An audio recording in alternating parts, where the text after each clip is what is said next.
우리가 받을 하나님 말씀 함께 보시겠습니다. 사도행전 17장 27절에서 31절까지 말씀입니다. 사도행전 17장 27절에서 31절까지 말씀 한 절씩 저와 여러분들이 교독하고 마지막 절은 다 같이 읽습니다.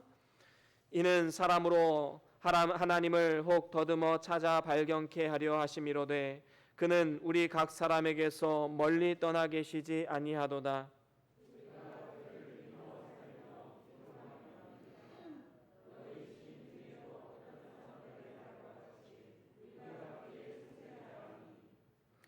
이와 같이 신의 소생이 되었은즉 신을 금이나 은이나 돌에다 사람의 기술과 고안으로 새긴 것들과 같이 여길 것이 아니니라.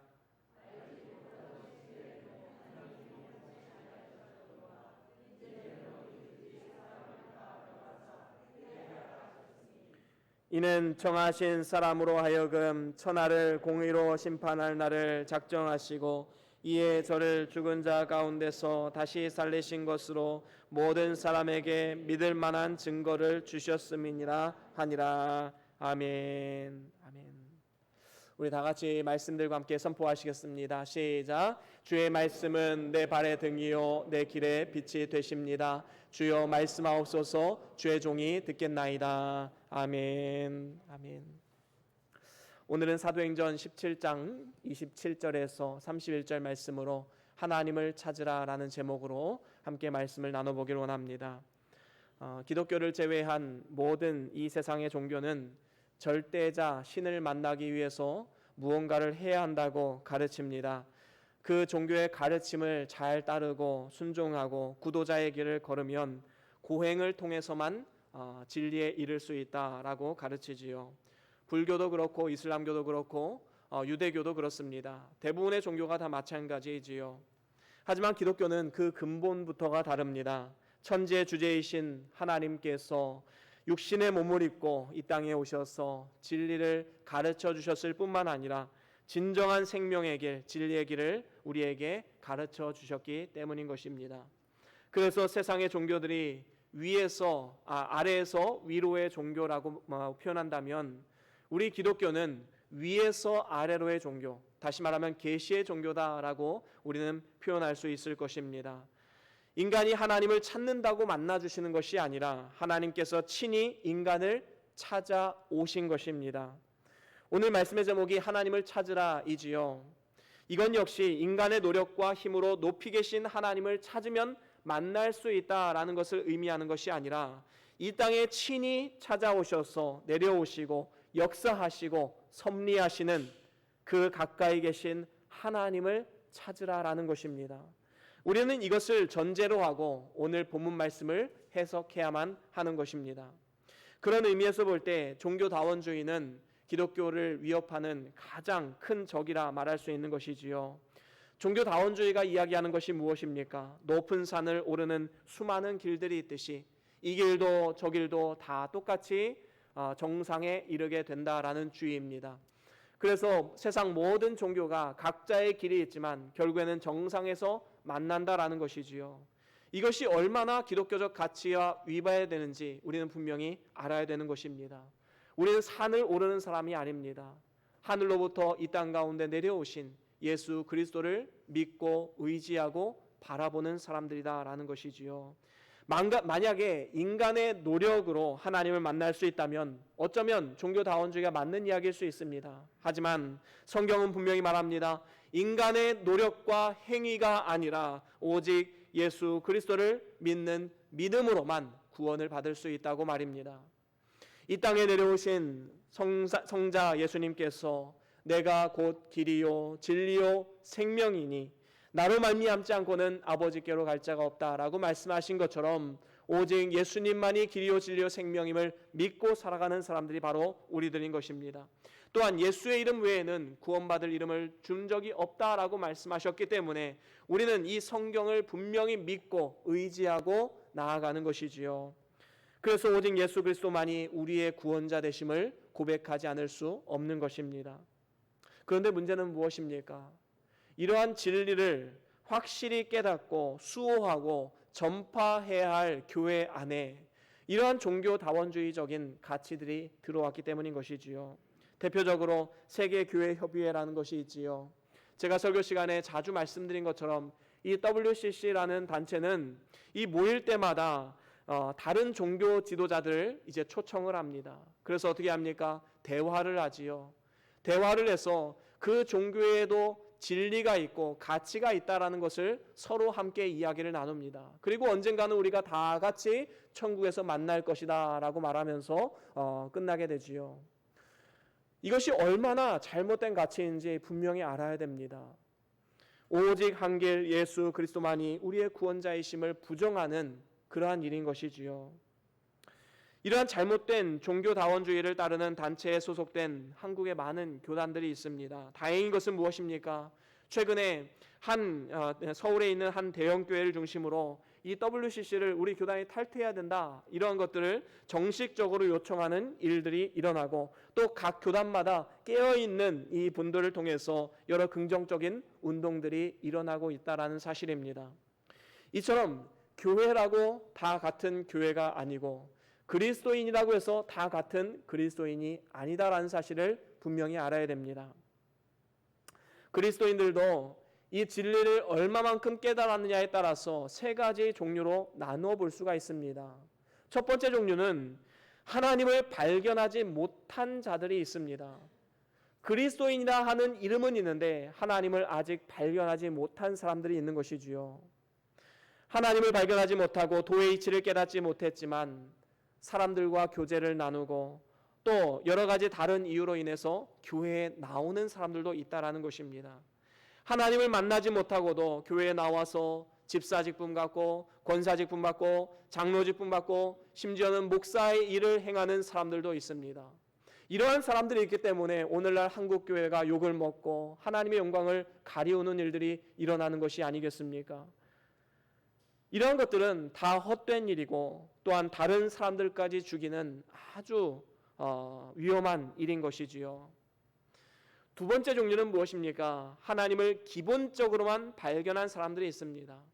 베드로가 예수님께 주는 그리스도시요 살아계신 하나님의 아들이십니다 라고 고백했을 때 예수님께서 뭐라고 말씀하셨습니까? 바요나 시모나 너는 참 복이 있는 사람이다. 이것을 네가 알게 된 것은 너의 혈육 때문이 아니라 하늘에 계신 내 아버지 때문이다 라고 말씀하셨습니다. 바로 하나님이 알게 해주신 것만큼만 아는 사람, 구원의 가치, 구원의 도리만 알아서 예수 믿고 구원받은 것에 만족하는 사람을 말하는 것입니다. 아마도 교회에 출석하는 70-80% 정도의 사람들이 여기에 속하지 않는가 생각이 되게 됩니다. 마지막으로 세 번째 종류는 하나님에 대해서 더 깊은 신령한 면을 발견한 사람들입니다. 결국에 우리 모든 그리스도인들이 추구해야 할 삶의 모습인 것이지요. 우리는 하나님께서 우리에게 알게 해주신 것에서 멈추는 것이 아니라 하나님은 무한하신 하나님이시기 때문에 깊이 있는 신령한 면에서 하나님을 더욱더 알아가야 되는 것입니다. 오늘 우리가 이 자리에 나온 것도 하나님을 더욱더 알아가기 위해서 나온 것이지요. 우리가 성경을 읽고 하나님을 묵상하고 또 기도를 하는 것도 하나님의 그 놀라운 사랑을 더욱더 깊이 있게 깨닫고 알기 위해서인 것입니다. 이것은 제가 아까 서두에 말씀드린 것처럼 노력을 통해서 구원의 길을 찾을 수 있다는 것을 말씀드린 것은 아닙니다.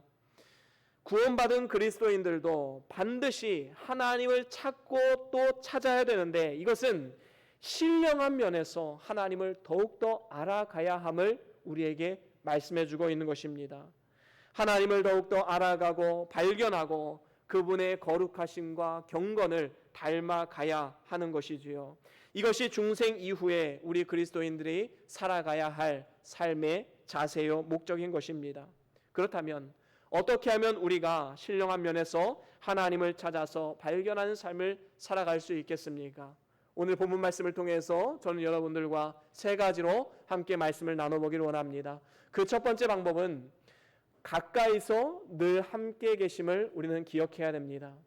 하나님을 진정으로 찾고 발견하고 하나님과 깊은 교감을 나누기를 원한다면 하나님은 멀리 계신 하나님이 아니라 오늘 나의 삶 가운데 가까이 계셔서 함께하고 계심을 우리는 반드시 기억해야 되는 것입니다. 인간이 범죄하기 전에는 하나님을 만나고 하나님을 아주 가까이 지냈던 그런 관계였습니다. 하지만 범죄함으로 인해서 어떻게 합니까? 하나님을 멀리 떠나게 되었지요. 그래서 범죄 이후에 가장 먼저 이 아담과 하와가 어떻게 합니까? 나무 사이로 숨어듭니다. 그때 하나님께서 먼저 손을 내미시면서 뭐라고 말씀합니까? 아담아, 네가 왜 거기 있느냐? 하나님은 이 아담을 부르셨습니다. 하나님이 먼저 찾아오셨습니다. 우리는 하나님을 멀리 떠나려 한다 할지라도 하나님께서는 언제나 그의 선택하신 자녀들을 반드시 찾아오시고 은혜를 베풀어 주시는 것입니다. 그리고 가까이서 늘 함께하고 계신 것이지요.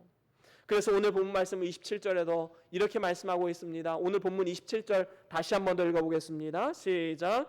이는 사람으로 하나님을 혹 더듬어 찾아 발견케 하려 하심이로되.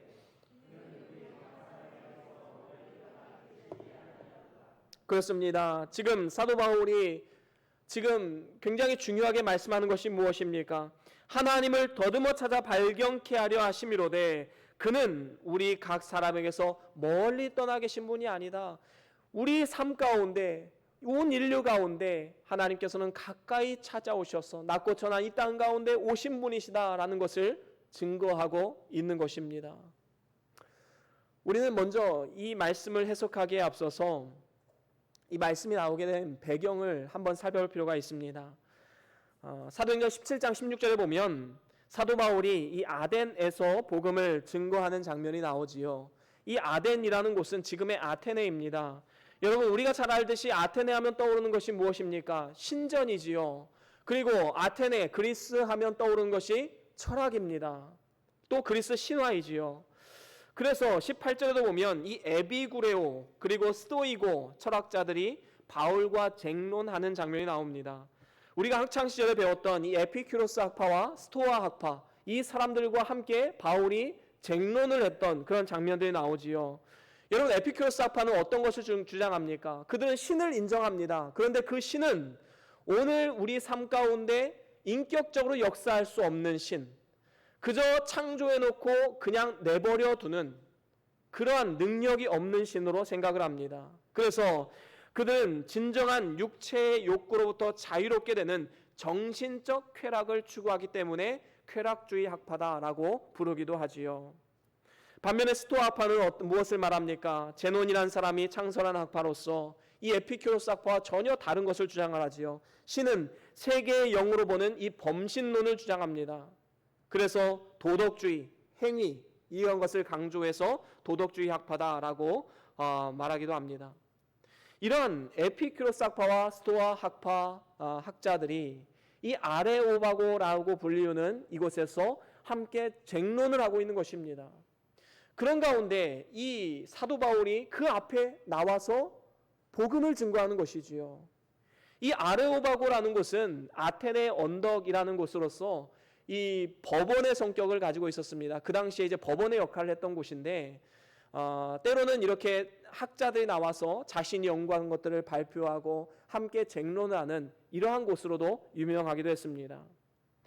그래서 이러한 아레오바고에 이 사도 바울이 앞으로 나와서 복음을 증거하는데 그 복음의 핵심이 무엇입니까? 바로 너희들이 찾는 그 진리, 절대자, 이것이 바로 하늘에 있는 멀리 계신 하나님이 아니라 이 땅 가운데 육신의 몸을 입고 오신 바로 예수 그리스도이시다라는 사실을 지금 증거하고 있는 것입니다. 그래서 오늘 본문 말씀에 사도 바울이 복음을 전하고 있는데 어떻게 전하고 있습니까? 하나님은 이 세상을 창조하시고 전혀 인간사에 관심 없이 내버려 두시는 분이 아니라 그분은 우리가 찾으면 만나주시고 인간과 적극적으로 교통하기를 원하시는 인격적인 존재라는 사실을 우리에게 말씀해주고 있는 것입니다.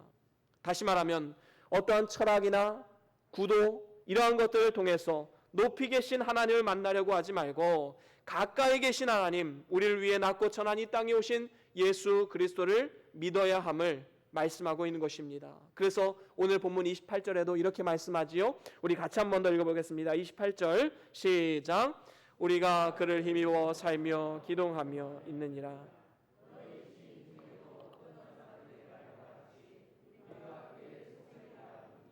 그렇습니다. 우리가 그를 힘입어 살며 기동하고 있다라고 하는 말씀은 하나님께서 인간사에 깊이 개입하시고 일하고 계심을 우리에게 말씀하고 있는 것입니다. 그래서 인간은 하나님을 떠나서는 살 수 있는 방법이 없습니다. 그를 떠나서는 갈 수 있는 것도 어디에도 없음을 분명히 알아야 되는 것이지요. 그러면서 계속해서 29절에 이렇게 말씀합니다. 29절 말씀 한 번 더 읽겠습니다. 시작. 이와 같이 신의 소생이 되었은즉 신을 금이나 은이나 돌에나 사람의 기술과 고안으로 새긴 것들과 같이 여길 것이 아니니라. 아멘. 그렇습니다. 우리가 하나님으로부터 온 하나님의 소생이기 때문에 인간보다 못한 돌이나 금이나 은에 우상을 새겨서 섬기는 것은 너무나도 어리석은 일이다, 아이러니한 일이다 라는 것을 말씀하고 있는 것입니다. 또한 그런 존재를 신으로 여겨서도 안 된다라는 것이지요. 그렇습니다. 하나님은 어떠한 형상이나 틀 안에 갇혀 계신 분이 절대로 아닙니다. 무소부재하시고 천지에 충만하신 분이신 것이지요. 뿐만 아닙니다. 오늘도 우리의 삶 가운데 깊이 개입하시고 섭리하시는 분이 바로 우리 하나님이십니다. 오늘날 이 코로나19 바이러스 사태, 하나님의 섭리와 하나님의 계획하심 가운데 있음을 우리는 분명히 인정하고 하나님의 뜻을 구해야 되는 것입니다. 하나님의 뜻이 없이는 절대로 이러한 재앙이나 이러한 고난도 올 수 없다라는 사실을 우리는 분명히 알아야 되는 것이지요. 여러분, 하나님을 떠나면 고기가 마치 물을 떠나서 살 수 없는 것처럼 우리는 하나님을 떠나서는 살 수 없는 존재입니다. 우리가 하나님으로 먹고 마시고 일어서고 걸어가고 일하고 활동하고 오늘 말씀에서처럼 하나님으로 기동하는 이러한 삶을 살아가는 것, 하나님의 크고 놀라운 은혜가 아닐 수 없는 것입니다. 히브리서 13장 5절에도 이렇게 말씀하지요. 우리 같이 한번 읽어보겠습니다. 히브리서 13장 5절입니다. 함께 읽습니다. 시작. 돈을 사랑치 말고 있는 바를 족한 줄로 알라. 그가 친히 말씀하시기를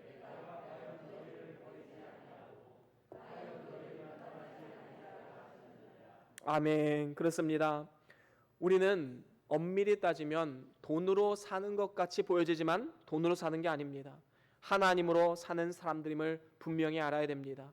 그리고 그 하나님께서는 졸지도 아니하시고 주무시지도 아니하시고 떠나지도 아니하시고 우리와 함께 하시는 분이다라고 분명히 약속하고 계십니다. 그렇습니다. 하나님께서는 우리의 마음을 성전으로 삼아서 우리와 함께 동행하기를 즐겨하시는 분이십니다. 그래서 우리가 믿음으로 살면 그 누구보다도 하나님은 기뻐하시고, 우리가 죄 가운데 빠지고 하나님을 떠나 살면 그 누구보다도 안타까워하시며 탄식하시는 분이 우리 하나님이신 것입니다. 여러분, 오늘 이 시간부터 하나님은 멀리 계신 분이 아니라 지금 나의 삶 가운데 적극적으로 개입하시고 나의 삶을 인도하시고 나와 지금 동행하고 계신다라는 이 믿음의 의식을 가지고 한번 살아가 보십시오. 우리의 삶은 분명히 달라질 것입니다. 사실 우리가 믿음으로 살지 못하는 가장 큰 이유 중에 하나가 무엇입니까? 하나님은 멀리 계신다라고 생각하기 때문입니다. 지금 내가 짓는 죄, 지금 내 마음의 상태, 내 마음속에 생각하는 것, 하나님은 모르실 거야 라고 생각하기 때문에 담대하게 죄를 짓는 것 아니겠습니까? 우리는 분명히 알아야 됩니다. 지금 나의 삶 가운데 개입하시고 나의 삶을 인도하시고 지금도 나와 동행하시는 분, 바로 그 하나님을 날마다 의식하며 살아가는 삶, 바로 이러한 삶이 가장 복된 삶이다라고 말할 수 있는 것입니다.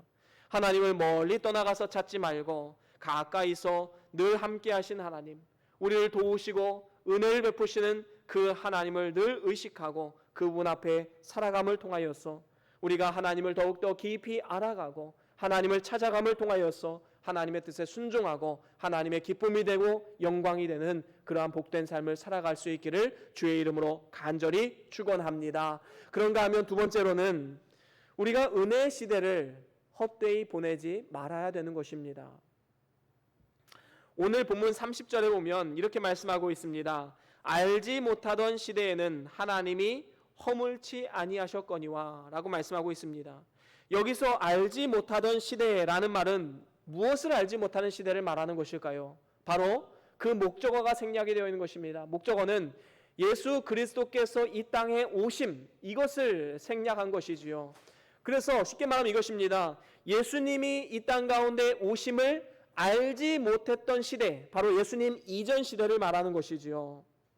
그래서 이제까지는 하나님의 자기 계시의 결정인 그리스도께서 오시지 않으셨기 때문에 이방인들에게 자연과 또 일반 계시를 통하여서 어렴풋이 자신을 알 수 있도록 계시하셨지만, 이제는 그리스도를 통해서 살아계신 하나님을 만나고 교제할 수 있는 확실한 계시를 주셨다라고 말씀하고 있는 것입니다.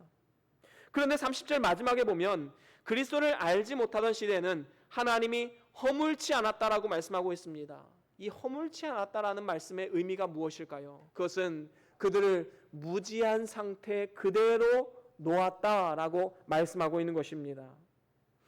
그렇다면 오늘 말씀에 그리스도를 알지 못하던 시대와 대비되는 그리스도 이후의 시대를 우리는 어떻게 정의를 내릴 수가 있을까요?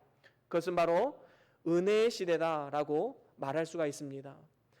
예수님 이전 시대는 그리스도를 알지 못했던 시대, 그렇다면 예수님 이후에는 바로 은혜의 시대다라고 우리는 정의할 수 있는 것입니다. 그래서 고린도후서 6장 1절에 보면 이렇게 말씀합니다. 우리 같이 한번 읽어볼까요? 고린도후서 6장 1절과 2절 다 같이 함께 읽습니다. 시작. 우리가 하나님과 함께 일하는 자로서 너희를 권하노니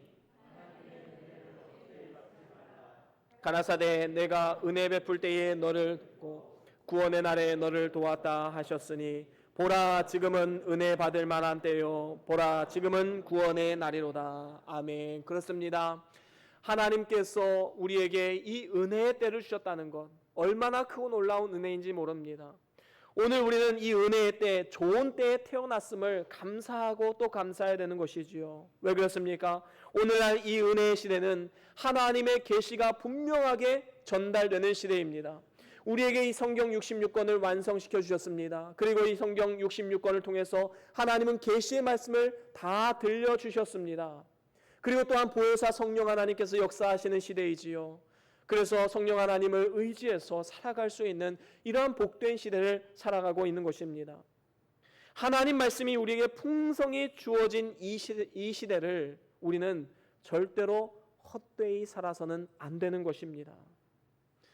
그래서 오늘 이 은혜의 시대를 헛되이 보내지 않기 위해서는 오늘 본문 말씀 30절의 마지막 부분에 나오는 것처럼 회개의 삶이 절대적으로 필요한 것입니다. 예수께서도 이 세상에 오셔서 가장 먼저 이 공생의 기간에 가장 먼저 선포하신 것이 회개하라 천국이 가까웠느니라. 세례요한도 예수님이 오실 것을 예비하면서 이 땅 가운데 선포했던 것, 회개하라 천국이 가까웠느니라. 그렇습니다. 예수님께서는 의인을 부르러 온 것이 아니라 죄인을 부르러 오셨다라고 말씀하셨습니다. 자기의 죄를 모르는 사람은 예수와 상관이 없는 사람들입니다. 우리가 얼마나 큰 죄인이었는가를 알아야지만 예수님을 의지하고 예수님을 믿고 구원을 받을 수가 있는 것입니다. 우리가 만약에 하나님의 은혜의 시대에 회개함이 없이 살아간다면 이것이야말로 이 고린도후서 6장에 나오는 것처럼 은혜를 헛되이 받는 것이다 라고 표현할 수가 있는 것입니다. 은혜의 시대일수록 더욱더 하나님 앞에 우리가 옷깃을 여미면서 더욱더 철저한 회개와 하나님 앞에 순종을 강구하며 나아가야 되는 것입니다. 구원을 받았다고 해서 마음껏 죄를 지어도 된다, 구원파가 이야기하는 것처럼 그런 식의 삶은 하나님의 기쁨이 되지 못하는 것입니다. 인간관계에서도 마찬가지 아닙니까? 누군가가 나를 선대해주고 은혜를 베풀면 어떤 생각을 가져야 됩니까? 아, 내가 이분에게 더 잘해야겠다라는 생각을 가져야 되는 것이지요. 그런데 잘 대해준다고 해서 이 사람은 무시해도 되는구나, 이 사람은 막 대해도 되는구나, 이렇게 생각하는 것은 은혜를 헛되이 받은 것입니다. 우리는 이러한 어리석음을 절대로 범해서는 안 되는 것입니다. 사랑하는 우리 변동교회 성도 여러분, 하나님께서는 우리의 공로가 아닌, 그리고 우리의 행위도 아닌, 오직 예수 그리스도를 믿는 믿음 안에서 우리를 구원해 주신 것입니다. 이러한 은혜를 알지 못했던 시대에 비하면 이러한 은혜의 시대를 살아가는 것이 얼마나 놀라운 축복인지를 우리는 알아야 되는 것입니다.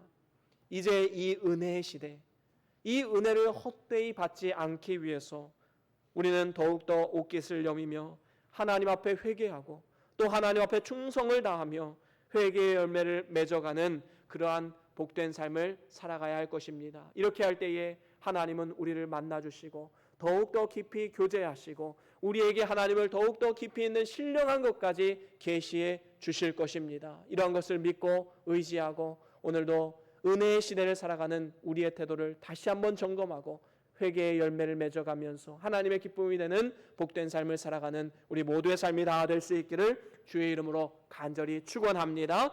그런가 하면 이제 마지막으로 세 번째로는 성경 말씀을 증거로 삼아야 됩니다.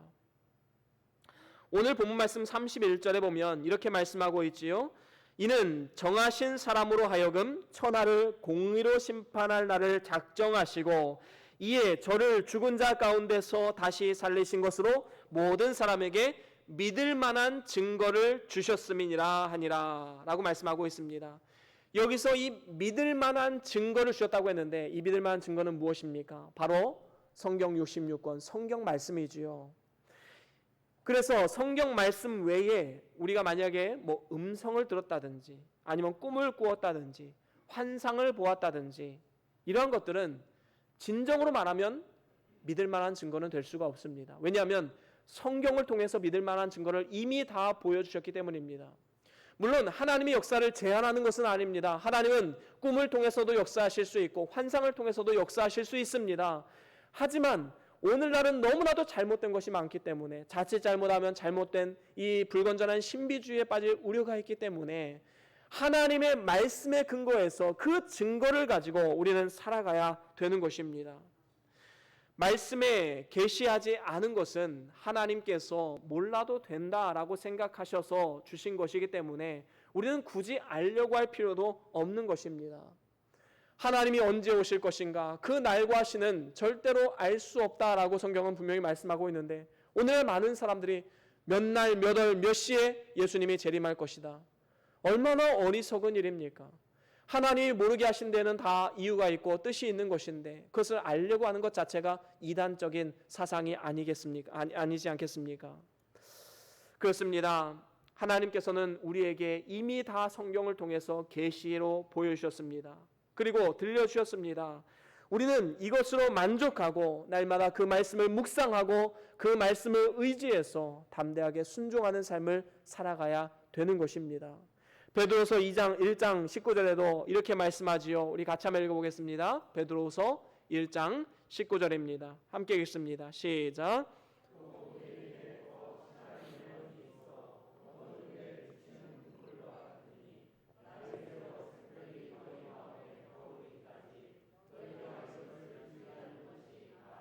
아멘. 그렇습니다. 우리가 말씀대로 순종하고 따라가고 그분을 찾고 또 찾으면 어떻게 됩니까? 마음속에 샛별이 일어나게 됩니다. 이 샛별은 바로 예수 그리스도의 마음이지요. 예수 그리스도의 성품입니다. 예수 그리스도의 삶입니다. 우리가 그 예수 그리스도의 그 마음을 가지고 살아가는 것, 바로 샛별이 떠올라서 그 샛별을 쫓아 살아가는 우리의 삶의 모습인 것입니다. 그래서 그리스도의 성품을 닮아가고 하나님의 거룩하심을 닮아가야 하는 것이지요. 특별히 성경 말씀이 우리에게 증거하는 것들, 구체적으로 무엇입니까? 그 첫 번째는 31절에 말씀하는 바와 같이 이 공의로 천하를 심판하시는 하나님입니다. 성경 66권을 통해서 이 공의로우신 하나님을 우리에게 말씀하고 있는 것이지요. 죄에 대해서는 철저하게 심판하시는 하나님, 죄와는 더불어 함께 공존할 수 없는 하나님, 그 공의의 하나님을 우리에게 말씀하고 있는 것입니다. 특별히 31절에 나오는 이 정하신 사람이라는 것은 예수 그리스도를 말하는 것이지요. 그래서 이 정하신 사람을 통해서 세상을 심판하기로 하나님은 이미 예정하셨다라는 것입니다. 그렇습니다. 예수님의 초림은 우리의 죄를 대속하시기 위해서 구원자로 이 땅 가운데 오셨지요. 그러면 예수님의 재림도 구원자로 오시는가? 그렇지 않습니다. 예수님의 재림은 심판자로 오실 것이다 라고 성경은 분명히 말씀하고 있는 것입니다. 그래서 히브리서 4장 13절에도 이렇게 말씀합니다. 우리 같이 한번 읽어볼까요? 히브리서 4장 13절 함께 읽어보겠습니다. 시작. 지으신 것이 하나라도 그 앞에 나타나지 않음이 없고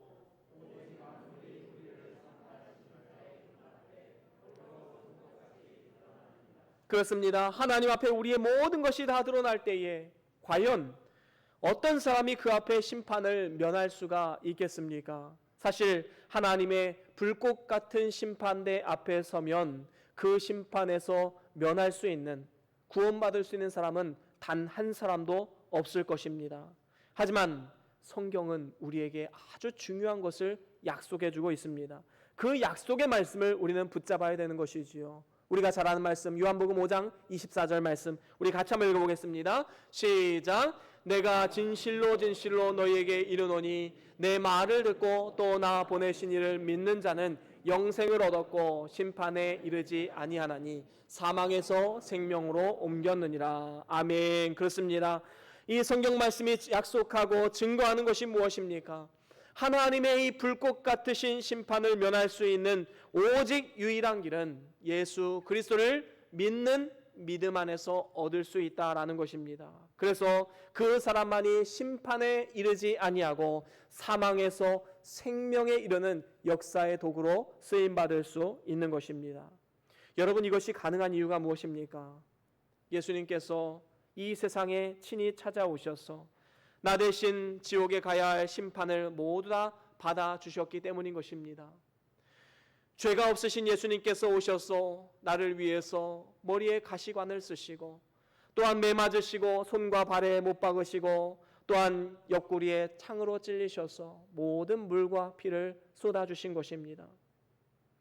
세상에서도 일사부재리의 원칙이 있듯이 하나님 앞에서도 이미 예수님께서 우리의 죄를 위해 십자가에 달려 죽으셨기 때문에 더 이상 우리에게 죄를 물을 수가 없는 것입니다. 하나님의 공의로운 심판이 있지만 예수님을 믿는 그 믿음 안에서는 결코 정죄함이 없다라고 성경이 말하고 있는 이유인 것입니다.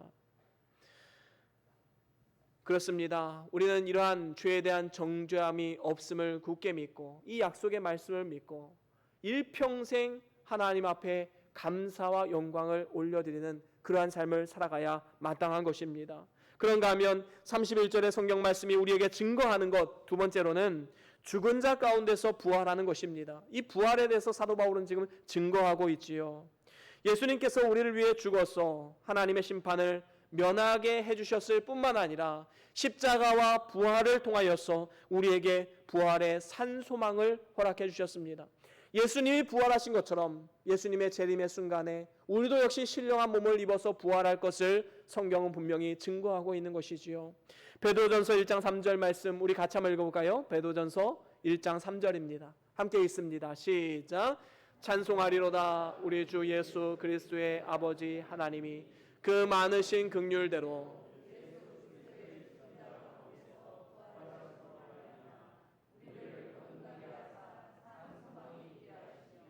아멘. 그렇습니다. 예수님의 부활하심을 말미암아 우리를 거듭나게 하셨을 뿐만 아니라 이 땅을 살아가는 우리에게 산 소망을 주셨다. 살아있는 소망을 우리에게 주셨다라고 말씀하고 있습니다. 그래서 예수님께서는 우리 모든 그리스도인들의 부활의 시작이요 원동력이요 보증이요 또한 견본이다라고 우리는 말할 수가 있는 것입니다. 그렇습니다. 누구든지 예수를 믿고 죽어서 흙이 된다 할지라도 앞으로 예수님께서 재림하실 때에는 예수님께서 신령한 몸을 입으신 것처럼 우리도 역시 신령한 몸을 입어서 부활할 것입니다. 이것을 성경 말씀은 일관되게 우리에게 정확하게 증거하고 있는 바인 것입니다. 이러한 확실한 증거들이 내 것이 되게 하기 위해서 우리는 늘 성경을 가까이 하고 하나님께서 주신 이 성경 말씀을 부지런히 읽고 묵상하고 그 말씀을 의지하며 살아가야 하는 것입니다. 그래서 여러분들이 어디에서 무엇을 하든지 손을 뻗으면 닿을 수 있을 정도의 거리에 이 성경 말씀을 두는 것이 너무나도 복된 일입니다. 언제든지 성경 말씀을 꺼내서 읽어보고 묵상할 수 있도록 우리는 이러한 삶의 주변 환경들을 정리해 나아가야 되는 것입니다. 저와 여러분들이